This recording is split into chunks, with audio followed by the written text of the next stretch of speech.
മമ്മൂട്ടിയെ നായകനാക്കി സത്യൻ അന്തിക്കാട് ഒരുക്കിയ കോമഡി ഡ്രാമ ചിത്രമാണ് കളിക്കളം. എസ് എൻ സ്വാമി തിരക്കഥ എഴുതിയ ചിത്രത്തിന് ഇന്നും വലിയ ആരാധകരാണ് ഉള്ളത്.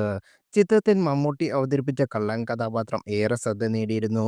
സത്യൻ അന്തിക്കാടിന്റെ സ്ഥിരം ശൈലിയിൽ നിന്നും മാറിയുള്ള സിനിമയായിരുന്നു കളിക്കളം. ഇപ്പോഴിതാ ചിത്രത്തിന്റെ രണ്ടാം ഭാഗത്തിന്റെ സാധ്യതകളെക്കുറിച്ച് മനസ്സ് തുറക്കുകയാണ് സത്യൻ അന്തിക്കാട്. കളിക്കളത്തിലെ കള്ളൻ തിരിച്ചു കൊണ്ടുവരുന്നതിനെ പറ്റി മമ്മൂട്ടിയോട് പറഞ്ഞിരുന്നു. ആ സിനിമയെക്കുറിച്ചുള്ള ആലോചനകൾ മനസ്സിലുണ്ട്.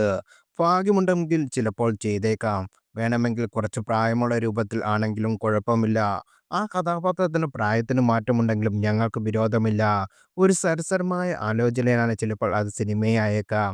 സത്യനന്ദിക്കാന്റെ വാക്കുകൾ ഇങ്ങനെ. ഒരു അഭിമുഖത്തിലാണ് അദ്ദേഹം ഇക്കാര്യം പറഞ്ഞത്.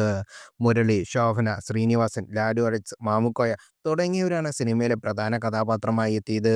അതേസമയം മോഹൻലാലിനെ നായകനാക്കി ഒരുക്കിയ ഹൃദയപൂർവ്വമാണ് ഒടുവിൽ പുറത്തിറങ്ങിയ സത്യൻ അന്തിക്കാട് ചിത്രം. സിനിമയിൽ മോഹൻലാലിന്റെയും സംഗീത് പ്രതാപിന്റെയും കോമ്പിനേഷൻ മികച്ച സ്വീകാര്യതയാണ് ലഭിച്ചത്. ഈ വർഷം മലയാളത്തിൽ ഏറ്റവും കൂടുതൽ കളക്ഷൻ നേടിയ ചിത്രങ്ങൾ ഹൃദയപൂർവ്വം 5ാം സ്ഥാനത്താണ്. ചിത്രം ആഗോളതലത്തിൽ നിന്ന് 70 കോടിയോളം രൂപ നേടി വൻ വിജയം സ്വന്തമാക്കി. 2015 പുറത്തിറങ്ങിയ എന്നും എപ്പോഴും എന്ന ചിത്രത്തിലായിരുന്നു മോഹൻലാൽ സത്യൻ അന്തിക്കാട് കൂട്ടുകെട്ട് ഒടുവിൽ ഒന്നിച്ചതും.